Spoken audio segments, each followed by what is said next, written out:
नमो बुद्धाय। दोस्तों, धन की प्राप्ति, गौतम बुद्ध का उपदेश, धन की प्राप्ति और उसका महत्व जीवन में अनेक विचारधाराओं और दार्शनिकों के बीच एक महत्वपूर्ण विषय रहा है।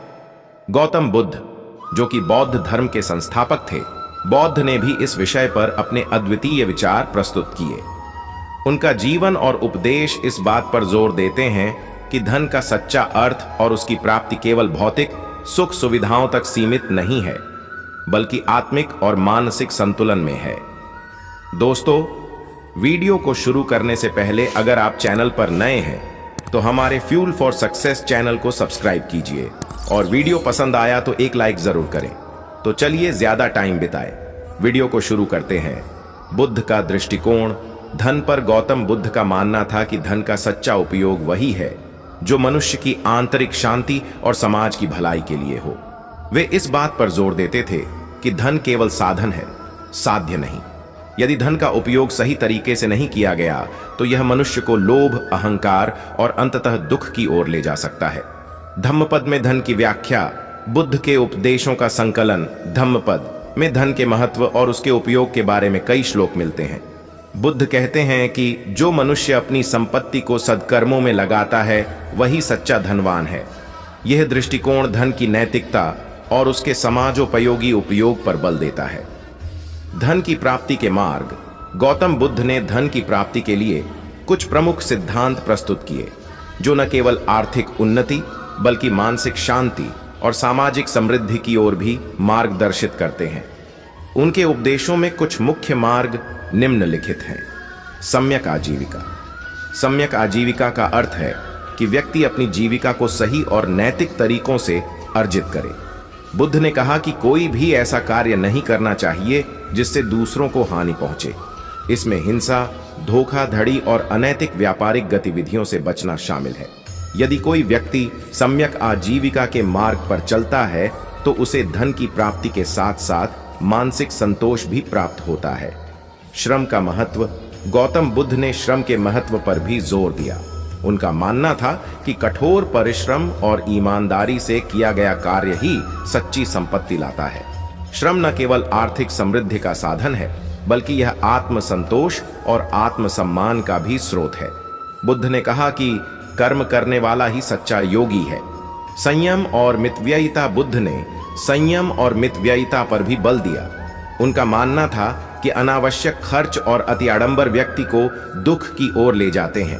मितव्ययिता से व्यक्ति अपनी आर्थिक स्थिति को सुदृढ़ बना सकता है और विपरीत परिस्थितियों में भी संतुलन बनाए रख सकता है। संयमित जीवन व्यक्ति को मानसिक शांति और स्थिरता प्रदान करता है।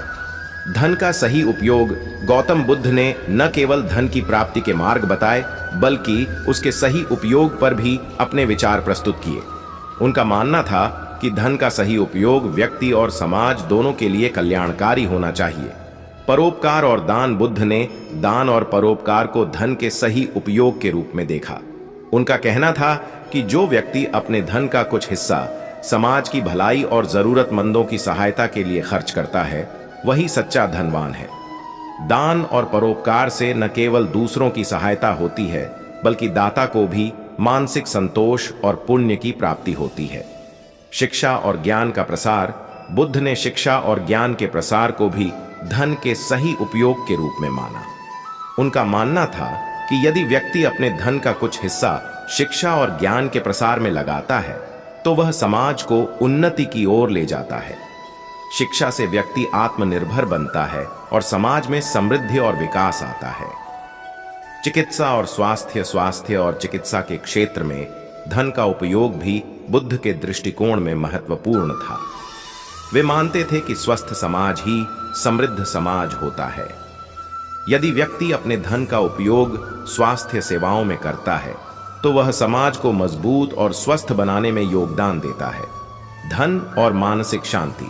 गौतम बुद्ध का मानना था कि धन की प्राप्ति तभी सार्थक होती है जब वह व्यक्ति को मानसिक शांति और संतोष प्रदान करे।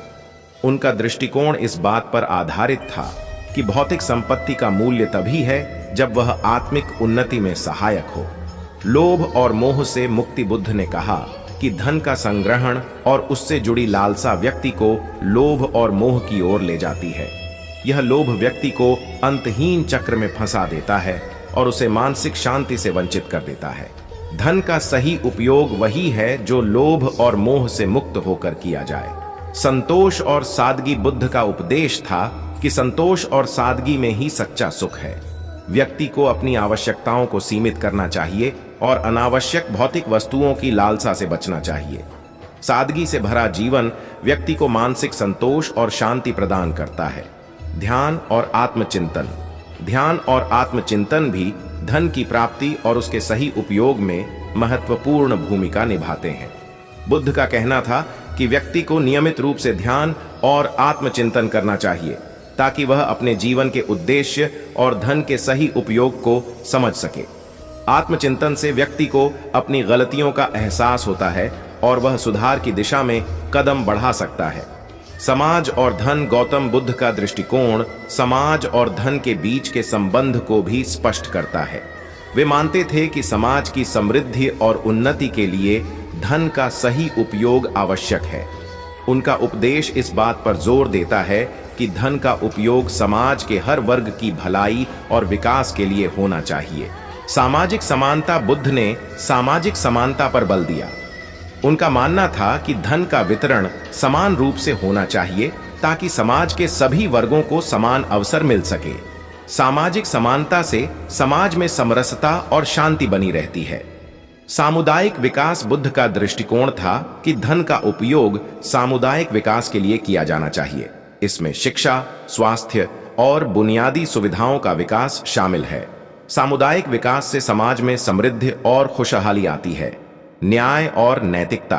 बुद्ध ने न्याय और नैतिकता को भी धन के उपयोग में महत्वपूर्ण माना। उनका मानना था कि धन का उपयोग न्यायपूर्ण और नैतिक तरीकों से होना चाहिए। इससे समाज में विश्वास और सम्मान का वातावरण बनता है। निष्कर्ष। गौतम बुद्ध का उपदेश धन की प्राप्ति और उसके सही उपयोग पर एक गहन दृष्टिकोण प्रस्तुत करता है। उनका मानना था कि धन केवल भौतिक सुख सुविधाओं तक सीमित नहीं है, बल्कि आत्मिक और मानसिक संतुलन में भी इसका महत्वपूर्ण स्थान है। बुद्ध का दृष्टिकोण इस बात पर जोर देता है कि धन का सही उपयोग वही है जो व्यक्ति और समाज दोनों की भलाई के लिए हो। उनका उपदेश आज भी हमें प्रेरित करता है कि हम अपने धन का उपयोग नैतिक, न्यायपूर्ण और समाजोपयोगी तरीकों से करें ताकि हमारी आर्थिक उन्नति के साथ साथ मानसिक शांति और सामाजिक समृद्धि भी सुनिश्चित हो सके। धन्यवाद दोस्तों। मिलते हैं और एक वीडियो के साथ। तब तक के लिए आप अपना ख्याल रखिए।